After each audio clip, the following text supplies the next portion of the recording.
Hello बच्चों, तो कैसे हैं आप सब। उम्मीद करता हूं आप सब स्वस्थ हैं, मस्त हैं और बेस्ट हैं अपने ज़िंदगी में। तो स्टूडेंट्स और बच्चा लोग, आज हम स्टार्ट करेंगे एक बहुत ही ज़्यादा इम्पॉर्टेंट एरे का ही एक टॉपिक। जैसा कि आपके पिछले वीडियोज़ में आपने देखा होगा, हमने इस बारे में डिस्कस किया था कि एरे कितने टाइप के होते हैं। और हमने देखा था कि एरे बेसिकली दो टाइप के थे।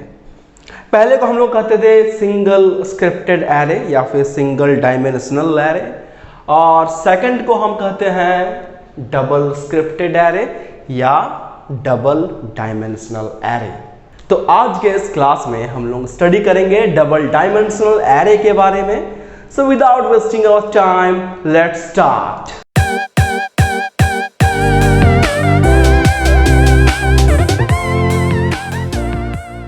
डबल डायमेंशनल एरे क्या होता है, इसको मैं कन्वेंशनल डेफिनेशन से आपको समझा सकता हूं, लेकिन कन्वेंशनल डेफिनेशन उतना ज़्यादा इफेक्टिव नहीं होगा आपको इस चीज़ को समझने के लिए। फिर वही होगा कि आपको चीज़ों को रटना पड़ेगा। इससे बेहतर यह है कि मैं आपको एक सिचुएशन देता हूं और उस सिचुएशन को आप सुन करके अज्यूम करो कि आप करोगे क्या। मान लो कि एक 10 बच्चों का ग्रुप है और उस 10 बच्चों के टेस्ट हुए हैं और 10 बच्चे के टेस्ट में 5 सब्जेक्ट्स थे और उस 5 सब्जेक्ट के मार्क्स को आपको स्टोर करना है। तो आप क्या करोगे? 10 बच्चे हैं और सब्जेक्ट 5 है, तो आपका क्या करना होगा? फिर आप क्या करोगे? ऑब्वियस सी बात है, आप सोच रहे होंगे सर इसके लिए कौन सी बड़ी बात है। हम एक काम करेंगे, सीधा एक एरे वेरिएबल लेंगे जिसमें हम पहले सब्जेक्ट का मार्क्स स्टोर करेंगे 10 स्टूडेंट्स का, राइट। कुछ ऐसा आप सोच रहे होंगे, 10 स्टूडेंट है तो उसका सबसे पहला सब्जेक्ट का मार्क्स मैं ऐसे स्टोर करूंगा एक वेरिएबल में। दूसरा, अगर मुझे मार्क्स स्टोर करना है तो हम इस तरह का एक और वेरिएबल ले लेंगे और इसके अंदर में भी हम 10 स्टूडेंट के सेकंड सब्जेक्ट का मार्क्स स्टोर करेंगे। कुछ ऐसा ही सोच रहे होंगे आप। और इस तरीके से हम कंटिन्यूअसली 1 2 3 4 5 वेरिएबल्स लेंगे एरे के, जहां हम अलग अलग सब्जेक्ट के 10-10 बच्चों के मार्क्स को स्टोर करेंगे। बहुत बढ़िया, बहुत अच्छी बात है। लेकिन अगर आपके पास 10 बच्चों के 10 सब्जेक्ट के मार्क्स हैं, तब क्या करोगे आप? क्या तब भी आप 10 वेरिएबल क्रिएट करोगे सिंगल डायमेंशनल एरे के लिए? चलो ठीक है, आपने 10 सब्जेक्ट का भी वेरिएबल क्रिएट कर दिया, लेकिन उस सिचुएशन का क्या जहां पर आपको अलग अलग 40 स्टूडेंट हैं और उनके 20 सब्जेक्ट के मार्क्स स्टोर करने हैं? तब क्या करिएगा आप? क्या तब आप 20 वेरिएबल्स क्रिएट करोगे अलग अलग सिंगल डायमेंशनल एरे का? ये तो फिर वही बात हुआ कि हम एरे का यूज ही क्यों कर रहे हैं। बेसिकली एरे का काम क्या होता है कि दो नंबर ऑफ वेरिएबल्स का जो कॉम्प्लेक्सिटी है उसको रिड्यूस करना, ताकि आपको कम से कम वेरिएबल में ज़्यादा से ज़्यादा अच्छे से काम हो सके। और यहाँ अगर वही सिस्टम चलेगा, फिर what is the use of array? ऐसे में तो फिर यहाँ पर 20 वेरिएबल डिक्लेयर करेंगे और 20 वेरिएबल का फिर कॉम्प्लेक्सिटी लेवल हाई हो जाएगा प्रोग्रामिंग का। तो फिर ऐसा पॉसिबल नहीं है। हम सिंगल डायमेंशनल के हेल्प से ये काम नहीं कर सकते। तो मुझे कुछ ऐसा अलग सा एरे का टाइप चाहिए होगा जहां पर हम एक सिंगल वेरिएबल लेंगे और उसी में हम सारा काम कर देंगे। यस, आपने बिल्कुल सही सुना है। हम एक वेरिएबल लेंगे और उसी में 5 अलग अलग सब्जेक्ट्स के मार्क्स को स्टोर कर देंगे। Yes, that is possible by the use of double dimensional array. देखिए, नाम बड़ा स्पष्ट करता है, डबल डायमेंशनल। यहां क्या था पहले वाला में? सिंगल डायमेंशनल, मतलब एक डायमेंशन था। ऑब्वियस सी बात है, डबल डायमेंशनल का बात जब करेंगे तो 2 डायमेंशन होगा, यानी कि आपके पास सिंगल डायमेंशनल एरे में क्या था कि एक रो था और मल्टीपल कॉलम्स थे। डबल डायमेंशनल एरे में क्या होगा? मल्टीपल रोज होगा, मल्टीपल कॉलम्स होगा। तो कुछ इस तरह का सिचुएशन आपको देखने के लिए मिलेगा जब आप डबल डायमेंशनल एरे को यूज कर रहे होंगे। तो कुछ इस तरह का सिचुएशन आपको देखने के लिए मिलेगा। जहां पर आपके पास मल्टीपल रोज होंगे, जैसा कि आपका MS एक्सेल में देखने के लिए मिलता है, मल्टीपल रोज होंगे, राइट। और इस पे मल्टीपल कॉलम्स भी होंगे जब हम डबल डायमेंशनल एरे को क्रिएट करेंगे। तो देखें टोटल यहां पर कितने सारे मेमोरीज हो गए, तो 1 2 3 4 1 2 3 4 टोटल 16 मेमोरीज क्रिएट हो गए। वहीं अगर हम सिंगल डायमेंशनल एरे को यूज करते तो एक ही रो क्रिएट होता और उसमें टोटल 4 मेमोरी क्रिएट होते, राइट। मतलब उसमें आप 4 ही डेटा स्टोर कर सकते थे, यहां पर आप 16 डेटा स्टोर कर सकते हो। ये डिफरेंस होता है सिंगल डायमेंशनल और डबल डायमेंशनल एरे में। और क्या है देखो कि अगर आपको मान लो कि इसको तो डबल डायमेंशनल एरे कह रहे हैं, तो आपको चाहते हो कि भाई मुझे 4 स्टूडेंट के 4 सब्जेक्ट के मार्क्स स्टोर करने हैं, तो बड़ा आसान है। हर एक रो जो होगा वो आपको नंबर ऑफ स्टूडेंट को इंट्रोड्यूस करेगा और हर एक कॉलम जो होने वाला है वो हर एक कॉलम आपका उस एक स्टूडेंट के मार्क्स को इंट्रोड्यूस करेगा। मतलब कुछ ऐसा, अगर हम इसका इंडेक्सिंग करेंगे 0 1 2 3 0 1 2 3, तो ये 0 नंबर इंडेक्स और ये वाला आपका 0 नंबर इंडेक्स जो है ये किसको इंडिकेट कर रहा है, ये इंडिकेट कर रहा है फर्स्ट स्टूडेंट को, ये इंडिकेट कर रहा है फर्स्ट स्टूडेंट को। और ये 0 नंबर जो हमारे पास कॉलम है ये किसको इंडिकेट कर रहा है, ये इंडिकेट कर रहा है फर्स्ट सब्जेक्ट मार्क्स, ये पहले सब्जेक्ट के मार्क्स को इंडिकेट कर रहा है। वैसे ही अगर हम इसी फर्स्ट स्टूडेंट के सेकंड सब्जेक्ट का मार्क्स स्टोर करना चाहेंगे तो कहां पर स्टोर करेंगे, ऑब्वियस सी बात है ये वाला जो होगा ये सेकंड सब्जेक्ट के मार्क्स को स्टोर करवाएगा। कितना इंटरेस्टिंग है, कितना इंटरेस्टिंग है, देखो और कितना सिंप्लीफाई कर दिया हमारा काम। हम पहले स्टूडेंट को ही इंडिकेट कर रहे हैं और उसके फर्स्ट सब्जेक्ट का मार्क्स, सेकंड सब्जेक्ट का मार्क्स, थर्ड सब्जेक्ट का मार्क्स, फोर्थ सब्जेक्ट का मार्क्स हम इजीली स्टोर कर रहे हैं। जब ये हमारा अगले वाले में जाएगा तो ये जो 1 नंबर इंडेक्स है ये किसको इंडिकेट करेगा, ये करेगा सेकंड स्टूडेंट को। और ये जो आपका फर्स्ट नंबर इंडेक्स है उसका ये 0 नंबर इंडेक्स यानी कि ये वाला स्पेस, ये वाला स्पेस ये किसको इंडिकेट करेगा, सेकंड स्टूडेंट के फर्स्ट सब्जेक्ट का मार्क्स। ये किसको इंडिकेट करेगा, सेकंड स्टूडेंट के सेकंड सब्जेक्ट का मार्क्स। ये किसको इंडिकेट करेगा, सेकंड स्टूडेंट के बिल्कुल थर्ड सब्जेक्ट का मार्क्स। और इसी तरीके से ये आपका इंडिकेट करेगा सेकंड स्टूडेंट के फोर्थ सब्जेक्ट का मार्क्स। आ जाइए आगे, तो आपका ये इंडिकेट करने वाला है थर्ड स्टूडेंट को और ये होगा थर्ड नंबर स्टूडेंट का first subject, second subject, third subject, fourth subject. Fourth student का first subject, second, third, fourth. Isn't so interesting, बिल्कुल है। ये है ही डबल डायमेंशनल एरे इतना इंटरेस्टिंग जहां हम बहुत ज़्यादा अमाउंट के डेटा को स्टोर कर सकते हैं और वेरिएबल्स का जो संख्या होगा यहाँ पर नंबर ऑफ वेरिएबल्स उसको एकदम रिड्यूस कर देता है। तो यही बेसिकली हमारा डबल डायमेंशनल एरे होता है। तो डबल डायमेंशनल एरे को हम लोग क्रिएट कैसे करते हैं, ऑब्वियस सी बात है यहाँ पर सिंगल रो नहीं है, 2 रो मल्टीपल रोज हैं और मल्टीपल कॉलम्स भी हैं। तो हमें यहाँ पर कुछ यूनिक सिंटैक्स यूज करना होगा।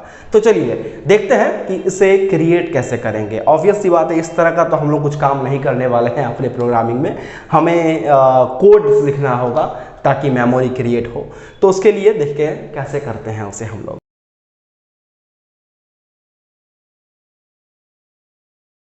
तो यहाँ मैं एक टॉपिक लिख रहा हूँ, creating A double dimensional array. तो इसके लिए सबसे पहले हम लोग देखने वाले हैं सिंटैक्स को कि इसका सिंटैक्स कैसा होता है।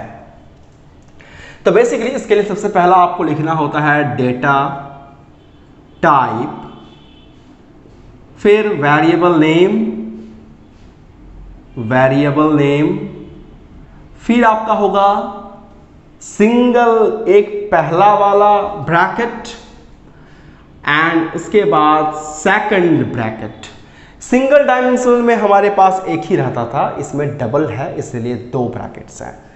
Is equal to new, again हमारा डेटा टाइप यहां पर आ जाएगा, तो न्यू डेटा टाइप एंड इसके बाद अगेन ये ब्रैकेट जहां हम लोग लिखने वाला है नंबर ऑफ रोज का यहां पर वैल्यू, और फिर अगेन एक ब्रैकेट और यहां लिखने वाला है नंबर ऑफ कॉलम्स के वैल्यू, राइट।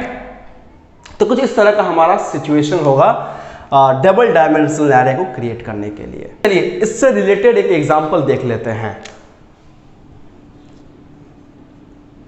सबसे पहले डेटा टाइप है, तो अज्यूम कर लें कि इंटीजर हमारा टाइप है, डेटा टाइप है। वेरिएबल का नाम अज्यूम कर लेते हैं, ए हमारा वेरिएबल का नाम है, और ये हो गया पहला ब्रैकेट, ये हो गया हमारा second square bracket, is equal to new and again data type है, तो यही वाला यहाँ पर आएगा इंटीजर, एंड फिर हमें यहाँ लिखना होगा कितने सारे रॉ क्रिएट करने चाहते हैं। तो हम चाहते हैं सपोज 10 रोज क्रिएट करना चाहते हैं और 5 कॉलम्स क्रिएट करना चाहते हैं, तो 10 पहले वाले में लिख दिया और 5 सेकंड वाले में लिख दिया। इससे क्या हो रहा है ना, बस हम एक डबल डायमेंशनल एरे को यहाँ पर डिक्लेयर कर रहे हैं और उसके मेमोरी को यहाँ पर एलोकेट कर रहे हैं या फिर क्रिएट कर रहे हैं। तो एक ही लाइन में हम 2 काम कर रहे हैं, declaration of double dimensional array and memory creation of double dimensional array. तो इस पूरे लाइन का क्या मतलब निकलेगा कि एक एरे क्रिएट होगा डबल डायमेंशनल टाइप का, और उसमें 10 रोज क्रिएट होंगे और 5 कॉलम क्रिएट होगा, ठीक है, ऑलराइट। तो कुछ इस तरह का सिचुएशन होगा। देखिए इसके एग्जीक्यूट करने के बाद कुछ इस तरह का सिचुएशन आपको जो दिखता नहीं है, इसके बैकग्राउंड में ऐसा कुछ होता है कि एक कंप्लीट मेमोरी को अलग अलग 10 मेमोरीज में डिवाइड किया जाता है, 1 2 3 4 5 6 7 8 9 और 1 10 10 रोज हो गए। और कॉलम्स कितने हैं, तो कॉलम्स 5 हैं, तो 1 2 3 4 एंड 5। तो ये मेमोरी क्रिएट होगा जहां हम इंडेक्स करेंगे इसको 0 1 2 3 4, और यहाँ होगा 0 1 2 3 4 5 6 7 8 9। समझ में आया बात कि ये लाइन का क्या मतलब है और इस लाइन के एग्जीक्यूट करने के बाद क्या क्रिएट होने वाला है। तो अगर मान ले कि ये सारा काम हो रहा है, एक डबल डायमेंशनल एरे क्रिएट कर लिए, अब क्या, अब मुझे तो एलिमेंट्स को स्टोर करना होगा ना इसके अंदर। तो एलिमेंट्स कैसे स्टोर करें इसके अंदर में, तो ऑब्वियस सी बात है, उसके लिए मुझे एक एक मेमोरी को एक्सेस करना होगा। तो इसके एक एक मेमोरी को किस तरह से एक्सेस किया जाएगा, तो सपोज मुझे ये 0 नंबर इंडेक्स का 0 नंबर कॉलम को मुझे एक्सेस करना है, तो मैं कुछ इस तरह लिखूंगा A0 और फिर अगेन 0। सपोज मैं यहां पर स्टोर कर रहा हूं 70, तो ये 70 क्या होगा, 70 यहां पर आना चाहिए, राइट। सपोज कर ले ये पहला स्टूडेंट का पहला सब्जेक्ट का मार्क्स है। इन द सेम वे जब मैं चाहूंगा कि यही पहला स्टूडेंट का सेकंड सब्जेक्ट का मार्क्स को स्टोर करना, तो मुझे पहले स्टूडेंट के लिए 0 नंबर रोज को लेना होगा और सेकंड सब्जेक्ट के लिए 1 नंबर इंडेक्स लेना होगा। अज्यूम कर लेते हैं यहां मैं स्टोर कर रहा हूं 80, तो ये 80 यहां पर आकर के स्टोर हो जाएगा। तो कुछ इस तरीके से हम इस एरे के एक एक मेमोरी को एक्सेस करते हैं। चलो सही है, लेकिन क्या होगा कि अगर मैं इस तरह से हर एक मेमोरी को एक्सेस करता रहूं, तो हो गया मेरा फिर काम खत्म। मुझे यहाँ पर कितने हैं 10 5 50 मेमोरी है, तो मैं यहाँ पर 50 बार ऐसा लिखता रहूंगा वैल्यूज को स्टोर करने के लिए। सही बात है ना बिल्कुल भी नहीं, ऐसा नहीं होगा। मुझे ऐसा नहीं करना पड़ेगा कि यहाँ भाई अलग अलग मेमोरी को मैं एक्सेस करूँगा, वैल्यू डालूंगा, एक्सेस करूँगा, वैल्यू डालूंगा, ऐसा कुछ नहीं होने वाला है। रिलैक्स, मैं इतना भी ज़्यादा पागल नहीं हूँ कि यहाँ पर 10 और 5 10 5 50 बार मैं ऐसा लिखता जाऊँ। तो यहाँ पर क्या करेंगे फिर हम, इस काम को भी सिंप्लीफाई करना है तो क्या किया जाए, इसके लिए हम लूप को इस्तेमाल करने वाले हैं। क्योंकि एक ही काम बार बार कर रहे हैं ना, एक ही काम बार बार कर रहे हैं, एक्सेस कर रहे हैं, वैल्यू डाल रहे हैं, एक्सेस कर रहे हैं, वैल्यू डाल रहे हैं, तो क्यों ना हम इसको लूप में डाल दें। और लूप क्या करेगा, यही काम बार बार करवाएगा खुद से, हमें बस वैल्यू को स्टोर करते जाना है। और लूप क्या करेगा, मेमोरी को बुलाएगा, हम वैल्यू डालेंगे, फिर मेमोरी को बुलाएगा, फिर हम वैल्यू डालेंगे, फिर मेमोरी को बुलाएगा, फिर हम वैल्यू डालेंगे। इस तरह से कंटिन्यूअस चलते रहेगा। तो इसके लिए हम क्या यूज करने वाले हैं, इसके लिए हम यूज करने वाले हैं लूप। तो इसका मतलब नेक्स्ट टॉपिक जो हम लोग अभी स्टडी करेंगे उसमें हम लोग ये समझेंगे कि मेमोरी क्रिएट होने के बाद, डबल डायमेंशनल एरे का मेमोरी क्रिएट होने के बाद उस अलग अलग मेमोरीज में हम वैल्यूज को कैसे स्टोर करेंगे, right. Inserting elements in double dimensional array, यही हमारा नेक्स्ट टॉपिक है।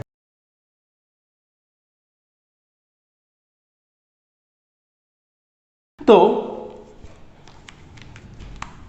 मैं टॉपिक दे रहा हूं, inserting elements in double dimensional array. DDA means what? Double dimensional array, the short form. Single dimensional array का भी एक शॉर्ट फॉर्म था, दैट इज SDA, राइट। तो यहां हम यूज करेंगे एक लूप का। लूप के अलावा भी हम बहुत सारे और भी तरीके को जानेंगे जिसके मदद से हम वैल्यूज को यहाँ स्टोर करेंगे, ठीक है।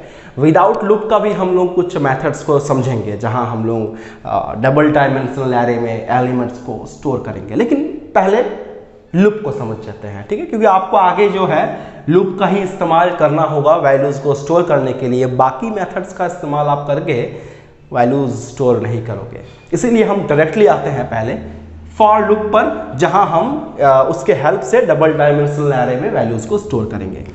तो उसके लिए आपको एक लूप एग्जीक्यूट करना होगा। सबसे पहले फॉर int टाइप का एक वेरिएबल लेते हैं, i equal to 0, i less than what. हम ये जो अभी लूप यूज कर रहे हैं, आपको एक बात बहुत इंपॉर्टेंट बता रहे हैं कि ये जो i नाम का लूप होगा, इसका यूज हम हमेशा इसको एक्सेस करने के लिए करते हैं, यानी कि नंबर ऑफ रोज को एक्सेस करने के लिए ही हम इसका इस्तेमाल करते हैं। i जो लूप होगा, i नाम का जो लूप होगा, उसका इस्तेमाल हमेशा, ऑलवेज, एनी टाइम आप हमेशा उसको इस्तेमाल करोगे इस नंबर ऑफ रोज को एक्सेस करने के लिए, राइट।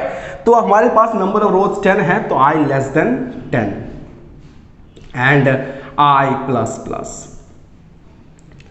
और ये हो गया इसका प्रीमिसेस, ये इसका लाइफ स्पैन है। इसके बीच में एक और लूप को हम इंट्रोड्यूस करेंगे। बोलोगे सर एक और लूप का क्या जरूरत है, हमने यहाँ पर रोज को तो एक्सेस करना सीख लिया, लेकिन कॉलम के बारे में क्या विचार है, उसे भी तो एक्सेस करना होगा ना। बिल्कुल, तो उसे एक्सेस करने के लिए हम एक और लूप इंट्रोड्यूस करेंगे इसके अंदर में, जहां मैं लिखूंगा integer j equal to 0, j less than what, less than 5 and j plus plus. तो इस j नाम का जो आपका लूप है, ये किसको एक्सेस करवाएगा, ये एक्सेस करवाएगा नंबर ऑफ कॉलम्स को, ठीक है।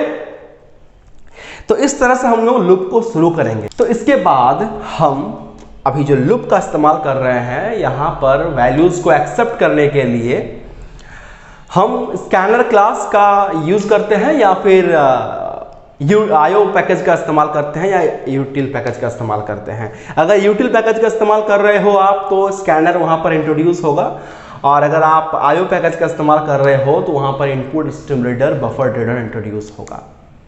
यानी कि लूप के मदद से जब हम वैल्यूज को डालेंगे तो वहां पर आप यूजर्स के थ्रू वैल्यूज को स्टोर करवाने वाले हो।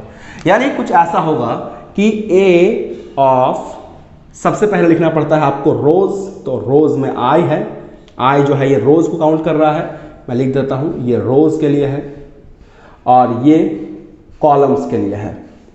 और मैं यहां लिखूंगा j is equal to SC dot next int, that's it. इतना हमारा लिखना काफी है। अब लूप क्या करेगा, इसको बार बार बार बार बार बार एग्जीक्यूट करवाएगा और हम लोग बार बार बार बार बार बार वैल्यूज को स्टोर करेंगे। कैसे करेंगे स्टोर, चलिए देखते हैं। जब इसको ड्राई रन करेंगे हम लोग इस कोड को, तो at the very initial time I का वैल्यू क्या होगा, बताएं आप।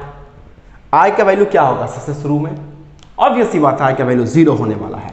तो at the very first time जब आई का वैल्यू 0 हुआ, मतलब क्या है पता है, मतलब हम पहले वाले रो को इंडिकेट कर रहे हैं। हम अभी सारा बात करेंगे पहले वाले रो के लिए क्योंकि आई का वैल्यू 0 है। ऑलराइट, हम लोग लूप के अंदर में आ गए। यहां पर क्या है, j इक्वल टू 0, चलो j इक्वल टू भी 0 हो गया, कोई डाउट नहीं यहां तक। चलिए अब अगेन हम इस लूप के अंदर में आएंगे और यहां पर लिखा हुआ है a of i j means what, means a of 0 और यहां पर भी 0। इसके अंदर में आप जो भी स्टोर करोगे वो कहां जाके स्टोर होगा, वो इस वाले लोकेशन में जाके स्टोर होगा। सपोज आप स्टोर करते हो 70, तो ये 70 यहां पर आकर के स्टोर हो जाएगा। आपको ये एक्सेस नहीं करना पड़ा, आपको जस्ट वैल्यू को इंटर करना पड़ा, बाकी सारा काम एक्सेस करने के लिए ये लूप कर रहा है। ऑलराइट, इसके बाद मेरा कंट्रोल जाएगा j प्लस प्लस के पास, दैट मीन्स j का वैल्यू हो जाएगा 1। जैसे j का वैल्यू 1 होगा तो अगेन मेरा ये लूप के अंदर में आएंगे और यहां पर हमें मिलेगा a ऑफ पहले तो i है, तो i का वैल्यू अभी मेरा 0 है और यहां पर मेरा j है, तो j का वैल्यू अब 1 हो चुका है। तो ऐसा होगा a ऑफ 0 1 मीन्स ये 0 ये 1। तो यहां पर सपोज हम 80 स्टोर करते हैं तो वो 80 आकर के यहां स्टोर होगा। बात समझ में आ रहा है। तो इन द सेम वे जब जब j का वैल्यू इसके बाद बढ़ करके 2 होगा, ऑब्वियसली बात है j प्लस प्लस के पास जाएगा तो j का वैल्यू 2 हो जाएगा, लास्ट 1 था, तो अगेन ये हमारा एक्सेस होगा a ऑफ 0 और यहाँ पर 2। मान लो है हम स्टोर करते हैं 90, तो यहाँ पर आ जाएगा 90, राइट, क्योंकि अभी भी मेरा i का वैल्यू तो 0 ही है। और आपको नेस्टेड फॉर लूप का यूज कैसे होता है समझ में आया होगा, पहले ही हम बता चुके हैं ऑलरेडी, इसके बारे में वीडियो सेपरेट बना हुआ है, मेरे प्लेलिस्ट को चेक करो आपको मिल जाएगा। तो इस तरह से जब तक ये अंदर का लूप फॉल्स नहीं होगा तब तक ये मेरा कंट्रोल जो है बाहर वाले लूप में नहीं आएगा। इसीलिए मेरा j जो है अभी भी एग्जीक्यूट कर रहा है क्योंकि अभी भी मेरा कंडीशन ट्रू है। इसके बाद मेरा j का वैल्यू कितना हो जाएगा, नेक्स्ट टाइम j का वैल्यू हो जाएगा 3, तो अगेन मेरा होगा यहाँ पर a ऑफ 0 और यहाँ पर 3। तो सपोज यहाँ हम 10 स्टोर कर रहे हैं तो ये 10 यहाँ आ जाएगा, 0 नंबर रो 3rd नंबर कॉलम, सिंपल। और इस तरीके से लास्ट में जब j का वैल्यू 4 होगा तो यहाँ होगा a ऑफ 0 और यहाँ होगा 4, तो सपोज यहाँ 100 स्टोर कर दिए तो यहाँ 100 आ जाएगा।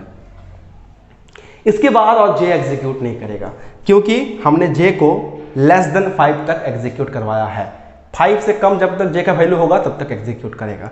तो अभी लास्ट मेरा j का वैल्यू 4 है, यही सबसे कम वैल्यू है। इसके बाद अगर बढ़ाएंगे तो j का वैल्यू 5 हो जाएगा, तो ये लूप फॉल्स। अब मेरा कंट्रोल कहां जाएगा, i प्लस प्लस के पास, तब जाके क्या होगा, मेरा i का वैल्यू 0 था लास्ट, अब मेरा i का वैल्यू 1 होने वाला है। मींस अब हम सेकंड नंबर स्टूडेंट के पास चले गए हैं।